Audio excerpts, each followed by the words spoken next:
Hello, happy Friday, April 1st. Here we are. Now, seeing if I had thought about it, I probably would have done like an April Fool's show, but I did not.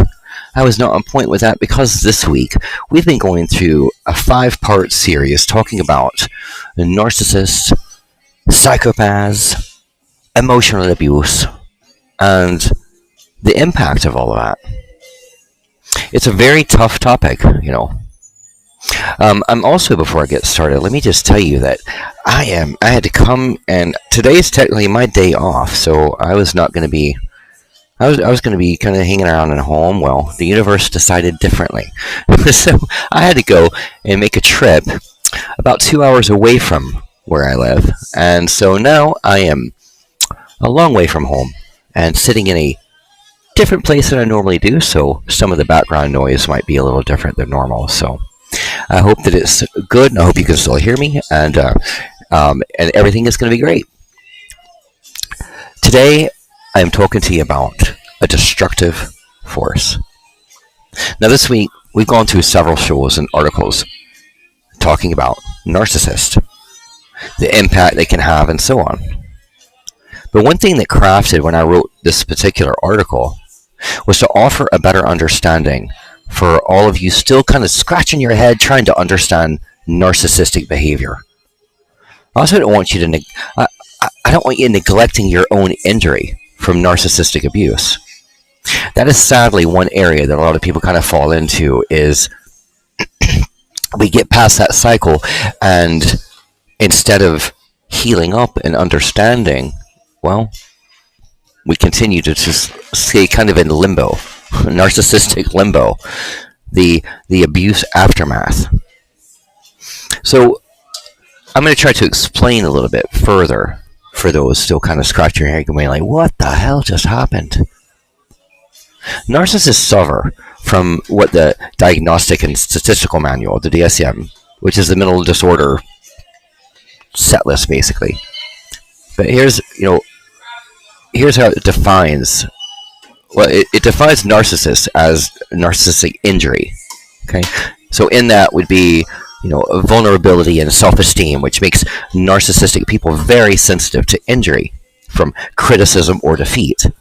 And although they may not show it outwardly, criticism may haunt these individuals and may leave them feeling like humiliated, degraded, hollow, empty. So, and they react with disdain, rage, defiant counterattack. Now, the narcissist may act arrogant, haughty, put on a show, that nothing bothers them. And this facade makes it difficult for you to see their inward self-loathing. You may be thinking, are you kidding me? He or she thinks that they are the hottest thing on earth and no one can measure up. But as they do not have a solid developed sense of self, narcissists swing from depression to grandiosity with very little in between that. And this presentation deceives others, until those people get to know the narcissist. So when the narcissist facade of charm and deception gets cracked, their entire world bursts apart because it's all based on that. They have to keep that intact. And they will blame you for their feelings of inadequacy, lack of happiness, lack of love. You know. And Will, welcome to the room, man. Happy Friday. When when narcissists feel that they have lost, when they feel rejected, abandoned, they don't forget it. We've all felt abandoned or rejected at times in our lives, and most of us get over it with a little time and processing our feelings. We move on. But the narcissists, they don't. The narcissists are not in touch enough with their own feelings to move on. It's void in that area. And so the issues remain in their mind as it's all your fault. How could you do this to me? They want to strike back. They also start layering all of your faults and can trigger even more aggressive. The counterattacks and force of disdain and rage from the narcissist can make you feel bullied with no restraint. It can come in the form of emails, texts, letters, verbal abuse, social media attacks, in-person abuse, get into your friend circle. And this narcissistic rage seems to come out of nowhere and can leave you feeling confused and afraid. Like, what are they going to do next? What did that person, or why did this person do this? And it really makes no rational sense because it's clearly the projection of their own feelings onto others. Hence, in that point, let me point out, that's where people get lost in that crazy, insane cycle of trying to navigate an individual that you will never navigate. And that's maddening. We want to make that person have accountability, make sense of what's happened, make sense of what they've done, what they've said, what their actions were. They're never going to do that because they're ill-equipped to do that. It's important to understand that. Well, the lack of accountability in the narcissist is absolutely astounding. So when you expect that, that they will see the error of their ways and apologize, you will find them defending themselves over and over again. And somehow they find a way to make it all about you and it becomes your fault. You made me react that way. You did this or that to create my rage. You created the argument. You did that. You were less than. You're the one that needs to be apologizing. Because how dare you? How dare you wreck my universe, my carefully crafted world that I allow you to be in? It's important to understand the concept of narcissistic injury so that it can be identified in everyday life. It may be found in our relationships, our leaders, our bosses, our families.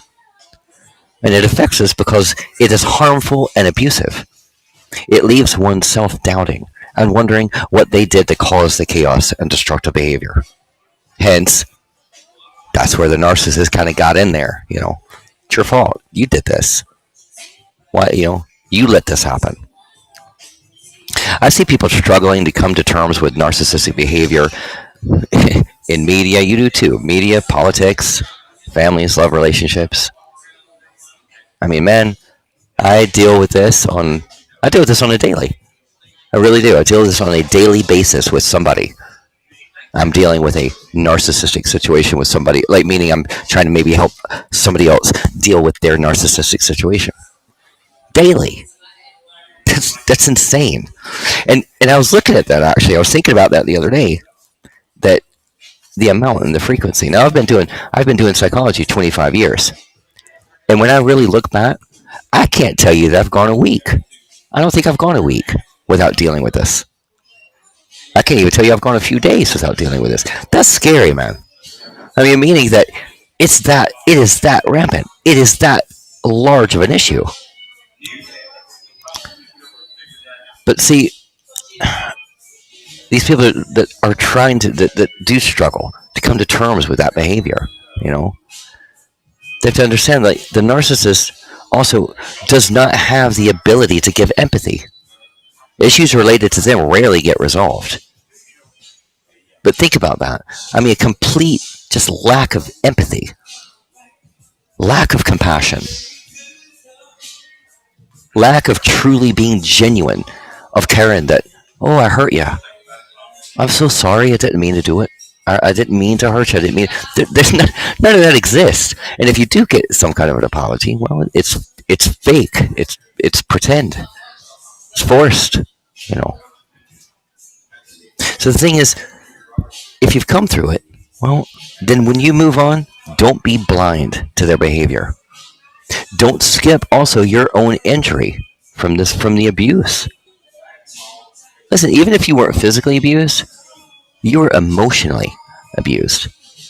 And emotional abuse can have physical impact as well as the obvious emotional impact.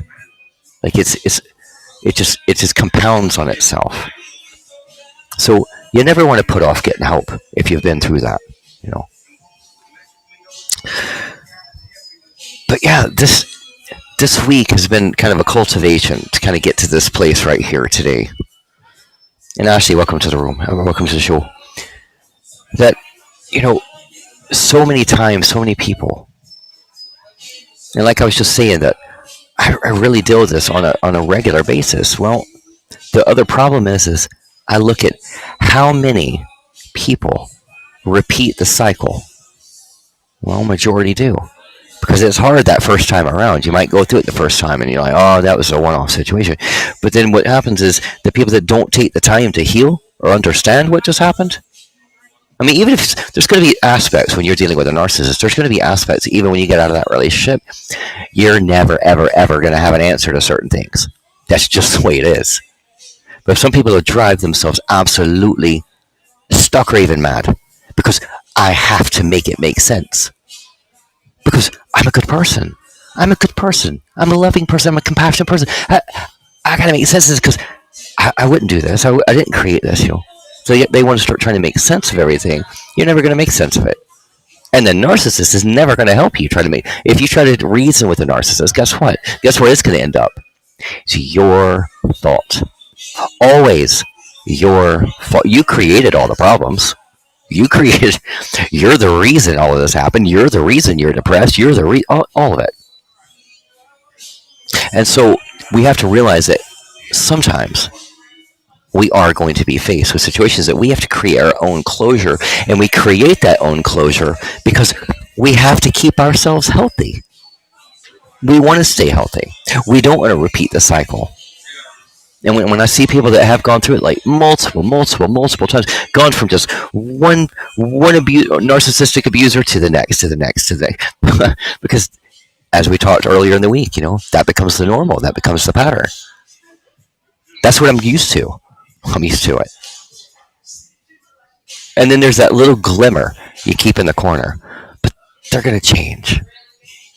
They really do care deep down. They're going to change. And guys, they're not going to change. And we are talking about now a true narcissist. You know, and when you do get into that, to the upper levels, you know, we spoke 2 days ago about, you know, psychopaths, and all of that compound, all of the actions, and all of the amount of defeat that you can feel when you're dealing with that can layer up, and then.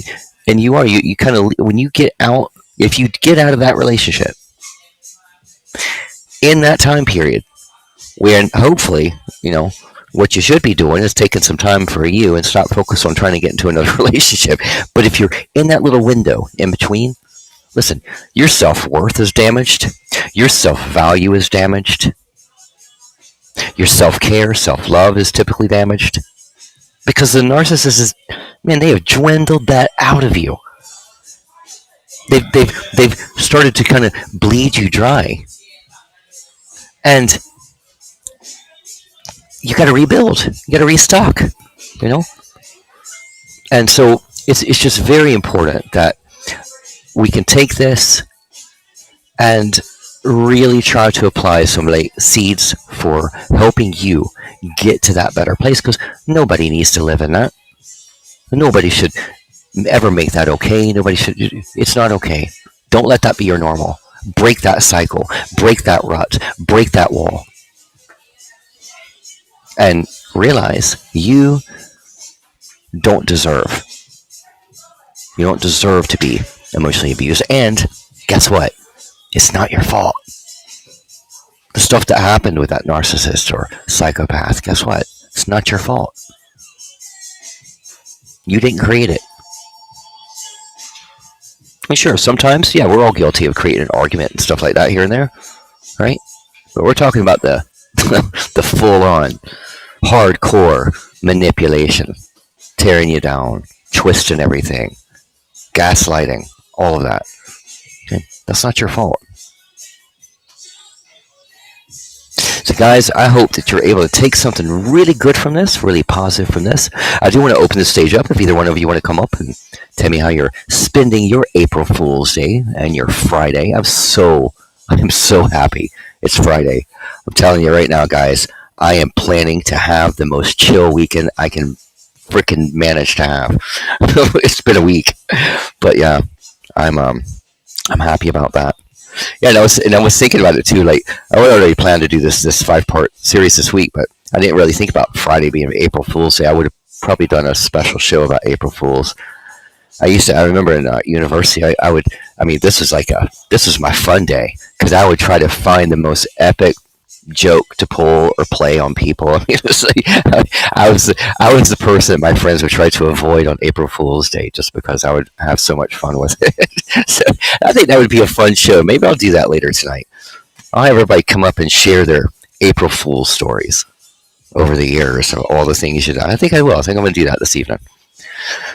All right, guys. Well, listen, I appreciate you being here. Ashley, Will, you guys rock. And I'm just sending out lots of good vibes and energy your way. I hope you have a very blessed and awesome rest of your Friday. And I hope that you have some wonderful, super plans for yourself this weekend. Have some fun, do some relaxing.